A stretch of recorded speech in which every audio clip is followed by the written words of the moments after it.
Hey guys, welcome back to Coal Country Homestead. We got an exciting video for you today. We are here at the Homesteaders of America Conference in Front Royal, Virginia. We're going to be here for today, Friday, and tomorrow, Saturday. It's a 2-day event. We're soaking up the sun today because it's supposed to rain tomorrow. Yep, but today is beautiful. So we got nice sunny weather, no clouds in the sky, nice temperatures, about 70 degrees.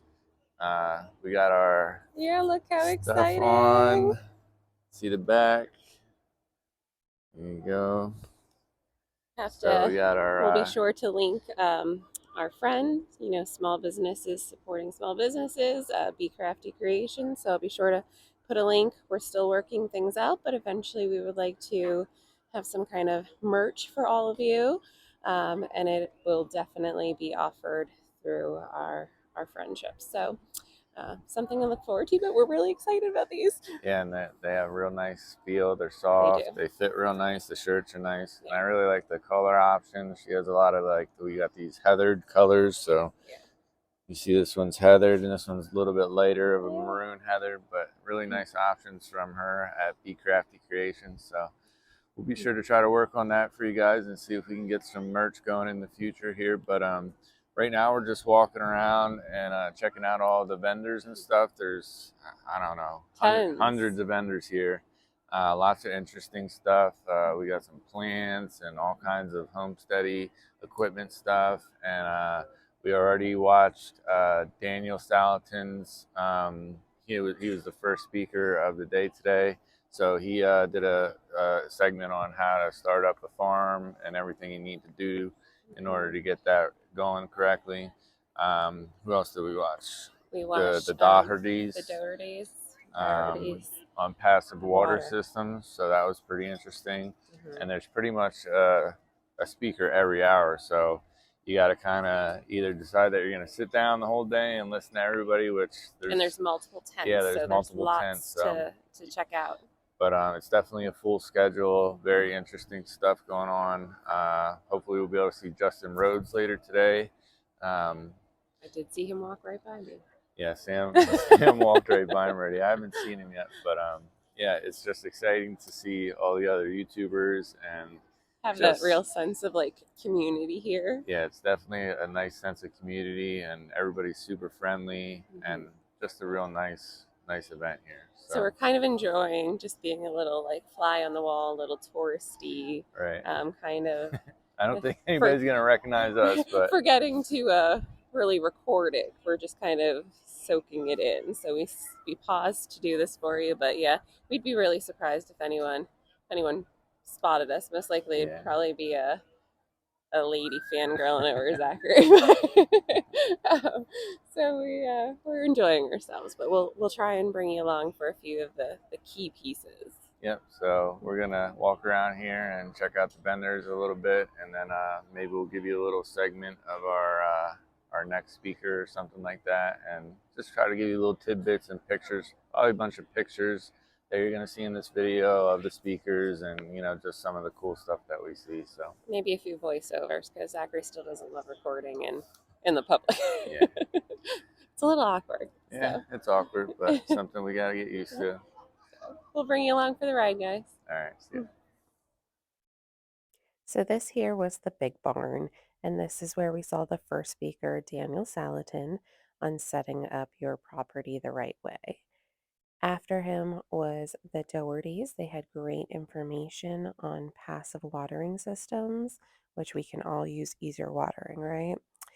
And then we wandered around to check out some vendors. How cute are those spoons? And guys, I am not a fangirl by any means. It was Jill. Ready? 1, 2, 3. I got to meet her. We got to chit chat. I bought her cookbook. She's as sweet in person as she is online. We then had to hightail it over to another tent to see one of Zachary's all-time favorite YouTubers, the Justin Rhodes family. I was excited to meet Rebecca, but as a mom, we can relate. But Zachary was very excited to see Justin. And if you've never had the opportunity to see him speak in person, he's hilarious. He has some good little zinger jokes. He was really inspiring and had lots of great information to share with everyone. This part here was on having sheep. And I think that Zachary might be convinced to one day have us have some sheep. So we shall see what our future brings us. But Zachary is messing with the Zoom here. So we did, after this talk, get to wander over and actually meet them. And like I said, I'm typically not a fangirl. Zachary isn't either. We think of people who are, like celebrity type of status are just people too. But you can't help but have this feeling when you're there of, oh my gosh, I watch these people all the time. I bring them into my living room. I get to see their lives unfold, and you root for them, and then you get to see them and you're just like, you know? So it's completely normal. We weren't the only ones that were having this type of feeling, but it was really cool to get to ask them some questions, to get to learn even more information from them. But guys, if you are ever somewhere and you see me, please come up to me. Please come say hi. It's just it was a really good feeling to be on that side of things. So one day we'll get to be on the other, but please, if you ever see us, come up. I also want to add in here something really cool that I didn't previously know. That if you have not been able to go to the Homesteaders of America conference, whether it was too expensive for you at the time, because it is an investment, or if you just can't logistically get there, maybe it's across the country or across the world, who knows? You can actually join and become a member of the Homesteaders of America community as their VIP or the top tier and see all of the recordings from this year's conference. And I think that's amazing. I mean, we wanted to clone ourselves and be in multiple places at one time. And obviously, we can't do that. So we just ourselves made the investment and joined to become actual members. And now we will be able to see all of the conference speakers that we weren't able to. And we have the ability to watch and rewatch them at our convenience. So I would highly suggest it. I will put a link below. Anybody new to Justin? Anybody? Yes. Okay. I'm going to talk to this one person. So, I'm Ginger, if you haven't figured that out. I work at McMurray Hatchery, and like I told some other people earlier today, if you can't find your children, they are in my tent. I have baby chickens and a lot of kids. So, that's where you find us. When I first started with McMurray Hatchery, I knew nothing about chickens. I was not a crazy chicken lady. I was a graphic designer, but they're like, can you make a catalog? And I'm like, oh, sure. So I checked my career to sell chickens because chickens. But I needed to learn. So I go to this website and I find all these videos. And he doesn't know this fun fact. It's all in his old website stuff. Getting to know chickens and how to do chickens 101. And I watched every single one. Because all I knew was they flew, and that freaked me out. I lived in suburbia, and I was like, when I go to work here, do I gotta walk through chickens? Are there just chickens on the floor? Or is it like an office? And you have no idea. So 10 years later, I am now the crazy chicken lady with more chickens than Justin. So, this man needs really no introduction. If you have not watched his YouTube channel, it is thousands upon thousands of amazing, what do you call it? Edutainment. Edutainment, that's such a good word. And he has Abundance Plus. So a couple years ago, he started making television series basically on his own streaming network. And my assistant and I watch it without fail. You can see Jill Winger, you can see my friend Jess, you can see Justin, and they let you into their lives every day. And you see the good, the bad, the hard, the easy. You get to see Miss Rebecca and how sassy she is. Get the truth. So without further ado, I've been rambled on way too long about my friends. So here's my friends. Thank you.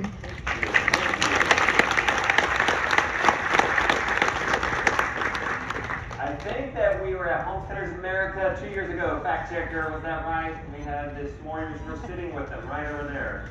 Some YouTube friends of ours, and we brought, you might be a crazy chicken lady if you bring all of your own food to Homesteaders of America. We brought all our own food, and we had lamb that night, and we had the s'mores over, and Tim especially was like, this is so good.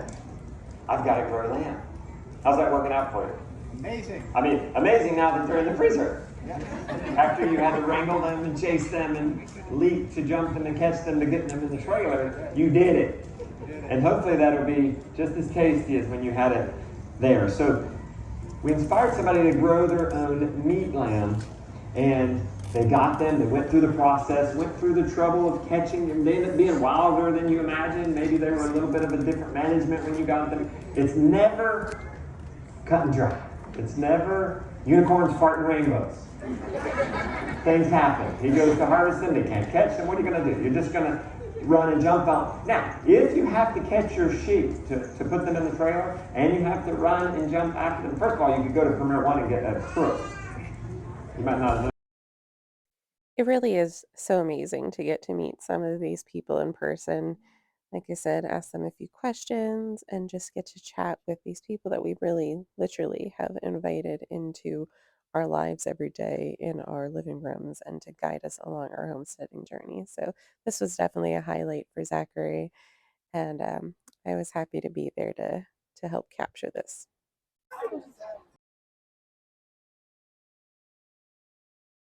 And friends, we got to meet Jill from Whispering Willow Farm. I mean, how cool is that? I was able to get her new book and a sourdough starter. I can't wait to get to use that. And honestly, I'm going to have to do a whole separate video of all the cool stuff that we got at the Homesteaders of America Conference for you. So watch out for that video too. And just in a blink of an eye, day one was over. So, Zachary, if you do not know, one of our favorite cuisines is Mexican food. And we were also celebrating our anniversary. So, we treated ourselves to dinner that night and then back to day two. Now, day two, we expected it to rain all day. And it actually turned out to be pretty nice. So we divided and conquered for the first session. Zachary went to see the Stivers present, and I went to see Jill Winger, old-fashioned parenting. And I was really surprised at some of these statistics and tidbits of information that she shared.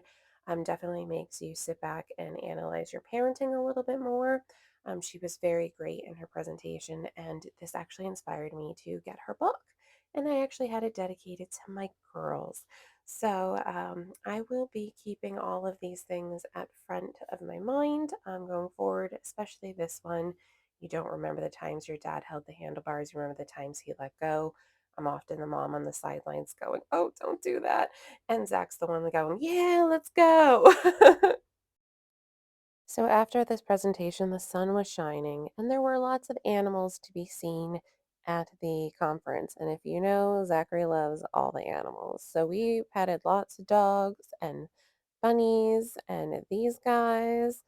They weren't so very interested in Zachary, but he was definitely interested in seeing them every chance he got.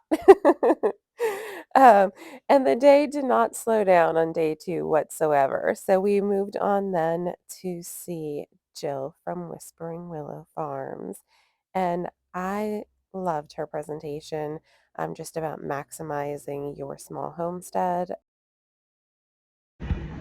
Thank y'all. So thank you guys so much for coming out here and hanging out with me today. Like he mentioned, I am Jill Reagan, the owner of Whispering Willow Farm and the author of The Tiny But Mighty Farm, which seems so wild. Thank you so much. That's so sweet. So before we dive into maximizing your homestead today, for those of you who don't know me, and you just saw this on the schedule and wanted to pop in, I want to give you a quick kind of overview about me and my family and what we do. So like I mentioned, I'm Jill. My husband Nathan and I, who you do not see here because my kids are cuter. He's not here, he's man in the fort, but we have 3 beautiful daughters. I've been growing food for over 10 years to some degree. So when I was in high school, I went to school for ag business in college. I worked on a cattle farm, and when I was in school for ag business, I had to take all these plant science classes. And when you're in the cattle side of things, you don't realize the farming side of things. It's very different. And I was like, whoa, you mean to tell me I can grow food for a living? And that seemed way more exciting and appealing to me than roping steers all day. And so I was like, that's it. So I literally tilled a plot of land in my small suburban backyard and started growing food, and it was sloppy and it was messy, and I talk a lot about it in my book. I grew stuff that rotted on my kitchen countertop, but I learned a lot through those lessons, and I became kind of just like, all right, this is what I want to pursue. But it wasn't until a few years ago that I was actually able to quit my job and farm full time. So I was kind of doing both, farming on the weekends, selling to different places, but then I still had to have a job outside of the farm. And around 3 or 4 years ago, I was able to quit my job and start farming full time, which was a huge blessing. So my family and I live on a little over 4 acres. We are in the central Arkansas area, but the tricky thing about our property, you can kind of see here with our pigs, there's no pasture. It's very rocky. We're on massive slopes, and so it's really not ideal, one, for raising pasture animals, and then 2, for growing. And so even though we live on a little over 4 acres, less than an acre is designated for food and flour production. So we do raise pigs, sheep, we have dairy goats, chickens, and guardian dogs, and we raise all of our own family's protein, but we don't actually sell any livestock. We don't have the space to be able to do that. We aren't able to really rotationally graze like we would like to, but we are growing cut flowers and vegetables, and that is what we sell. If you're unfamiliar with Jill at Whispering Willow, she actually purchased what used to be the Roots and Refuge farm. And we've been watching Jill since way back, well before that. So it's just a beauty to see families grow and progress on in life. Oh, and Cassandra, we got to see her for just a tiny little bit, and she's such a great presenter, so inspiring always, and such good information. So I will be checking her presentation out on my membership of the Homesteading Conference, and I can't wait to see it. Is definitely there when you have these ingredients and know how to utilize them. Tart apples are really good for making your own pectin. Canned chicken is a staple that most folks absolutely love to have. I will be launching a 50 canned chicken recipes ebook. I have a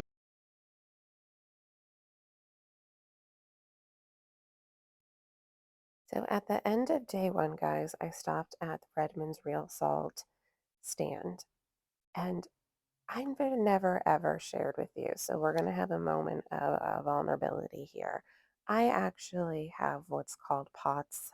It's a very specific form of dysautonomia. And with that, I can have to consume a lot of salt and hydrating electrolytes and tons of water every day just to kind of function normally. And I was feeling very wilty at this point in the day. And I think she saw it and she offered me a water bottle and one of their Relight packets. And I felt so good afterwards. I definitely did a little bit of splurging at their stand, and I'm so happy that I did. Day 2 came around, and I had my trusty cup with me that I did not leave behind this time, and I had it filled with their packets. And I can't say enough how good I felt, and the kindness that she showed to me on day 1. It was so appreciated. So no slowing down on this day. We ran back over to another tent to see Justin Rhodes present again. And I have to say, we were front row. there was no pausing or distracting us at all to take any real video. So this is all we got. But I had to stop Rebecca afterwards. Like I said, Zach was so excited to see Justin, but as a mom, I was excited to see Rebecca. So I had to get a quick little picture. That brought us to lunchtime, and we went to this Melt to Dream Foods Co. truck. Lots of yummy foods. And then after this, the last thing that we got to see was the Q&A with all of the, well, the majority of the presenters. And guys, as you know, I'm typically not very shy, and I went up and asked a question. Oh, it's a little nerve-wracking out there, but I'm so happy that I did. And Zachary captured all of it. Freezers, you know, is a pretty good thing until you're up there, you know, 10, 12, 13. For us it was 13. You know, somebody else might be 15, I don't know. But there does come a point where the common box with shelves and where you can, it definitely becomes the West Way. Yeah. But boy, you can have a lot of freezers before then. How many did you guys get up to? Yeah. I think we had 6 maybe before we built it. Okay. Yeah, we had 6 residential freezers before we Lightweight. built it. Lightweight. Yeah. And it doesn't cover, it's not all, you know, you think, oh, this is gonna solve all my problems. It doesn't do that. You know, now it's 100 degrees in July and you've got $50,000 worth of beef in your freezer and it quits. Yeah. If you've got 15 residential freezers and one quits, well, it's not the end of the world. So it's kind of your guys' motivation on what are you trying to get to, what level you're. That's going to be really hard to follow.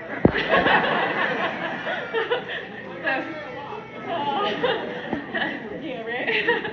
So I'm Samantha. My spouse is Zachary over there with his little camera. Probably wasn't going to throw us at him up here. We are a tiny little multi-generational homestead. We are the first of our generation that are choosing to homestead, but we live in our home with our 2 daughters and all the way up to my grandmother. So from age 12 to late 70s, we'll say. And we've learned so much from all of you, and this is really mainly directed at the moms up there. No offense, guys. But oftentimes I'm finding myself where I feel like I'm at capacity, you know? I've learned another skill, I've taken something else on, and all of it is, you know, making my heart burst and all things I want to do, and I want to do more. And then I'm like, okay, I'm at capacity. Oh no, I'm going to do more. I'm going to do this. I'm going to can. I'm going to preserve. I'm going to grow. I'm going to do all of the things. And my girls are at the age where they're starting to carry all the things and do all the things too. Old-fashioned parenting, right? But what's your secret? You all make it look so polished and so put together. And we're just little baby content creators, you know, Coal Country Homestead. But so many times I'm like, oh, well, that's a little messy. Maybe I shouldn't show that. Oh, that's a little, you know, there's too much on my plate. But you all make it look so easy. So. There is no polish, my friend. There is no polish. You could come to my house. At my house, there's dog hair, so much dog hair at my house right now, right? So I think that it's so easy online. We all do it inadvertently. We put our best foot forward. Just like when we have a friend over, we want our house to look nice, and we do that when we're creating. It's not to hide or to lie, it just happens. And so know that for every pretty picture I post or every idyllic cow with a sunset, like there's a whole bunch of garbage in the background and dirty clothes on the floor and muddy boots. So you're doing awesome, yeah. And don't let that comparison get in your head because you're killing it. So I'm going to toot somebody's horn real quick. When I first got started this, I was in your same boat. What can I do? How can I do? How can I share more? What can I be more? How can I support my family, cook dinners, and do all this stuff? There's a woman by the name of Amy Fuel that looked at me, because I've known her for 10 years, and she remembers this story, and she goes, have you read Proverbs 31 yet? And I'm like, well, yeah, of course I read Proverbs 31. She goes, you must have missed the point where she did not do it all. She had help. She had people help her do it. She had people take her wares. She didn't lug that stuff to the market. People did it for her. She had maids, she had servants and things like that. So every time that I get to the point of being overwhelmed of children, right, the garden and the livestock, and now I'm learning how to milk 2 cows at one time, kind of thing like that, I just have to remember that the person who I respect to be as a whole, right, this beautiful woman in Christ, I cannot. I will no longer choose to. I will pick my battles because I can't hire servants to do the things that I want to do. So, with that said, is you need to park it. Park it and pick your priorities of what is important to you in the day, the week, the month, the year. Because guess what? It's always going to change based on the elements of where you're living at and what you're doing. Go back and read Proverbs. Go back and jot, and this came from her. Go back and jot what is essential for you in that time, and realize that you're competing against a woman who already had it all, but so do you. Thank you. I would say that you need to go back and look at some of our old vlogs and look at the state of my home. I have been told many times in comments that I should be ashamed for my house looking the way it does and all the things. So, like, if you look deep enough in our stuff, you will see my dirt. You will see lots of it. The other thing is I'm assuming your children are small, right? No, they're 12 and 15. Okay, so is this a good time? Like, who cares about if the house is perfectly clean and straight and beautifully decorated? Like, enjoy this time. It's at 15 and 12, oh my goodness, it's the best. I feel it slipping away, you know? Yeah. It's that constant, it's that. Yeah, this is the best time. Like, I have a 15 and a 12-year-old, and oh my goodness, we get so much done. Yeah. But Like, it's the constant on a battle good. of soaking up the moment and enjoying them before they fly their own wings, even though they have the desire to be with mom all the time, and getting all the things done at the same time, you know? Yes, just be present and just enjoy it, and just know that it is fleeting, but you have girls? Yeah. That's amazing, because they're going to because like, I'm super connected with my mom, like Justin not so much, like I know that boys are not as connected with their moms, so that's good, because I only have one girl, so I'm going to be a mother-in-law for 4. It's kind of scary. We are on the last of 7, so we're going to be empty nesters. And I'm going to tell you the most terrifying thing. Justin asked me, what are we going to talk about after 7 children, right? But I agree 100% with Rebecca. Who cares? Who cares? Who cares? That is your time. They're the funnest. They're past that hormonal angry stage pretty much, and they're fun.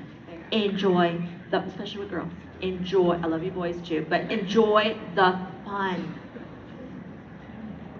And just prioritize, like every morning, every night, kind of go before the Lord for just a second and say, Lord, show me the things that do matter today and the things that don't. And it's going to be God, husband, children, and then everything else after that. And you can't go wrong, because if you ask him, even if you blow it, he'll pick up after you. Thank you all. I know I'm not a woman, but I'm gonna add. I'm gonna recommend. I could pretend. Yeah. You're allowed to just self-identify for the moment. I'll self-identify. Yeah. I recommend a book. It's probably the most impactful book I've read in a couple of years, by Brene Brown. Daring Greatly. Daring Greatly, and a fair initial beginning of the book is about how we get stuck in a not enough mentality. We go to bed at night, I didn't do enough today. Our first waking thought in the morning is, I didn't get enough sleep. You know, and it just starts from morning to night. It's not enough, not enough, not enough. And you know, I don't read books a second time. I have pretty good retention, and I make my little notes. And I'll tell you what, this is one that I can't get away from. It is profound. Daring Greatly by Brene Brown. And she's done a couple TED Talks back, you know, previously. But this thing of shaming, our personal shaming, because we're not enough. We didn't love our spouse enough. We didn't spend enough time with our kids. We didn't eat well enough. We didn't get the list done. And then we get shamed, and it just, anyway, I won't work, but it's a great book, and I recommend it highly. Thank you.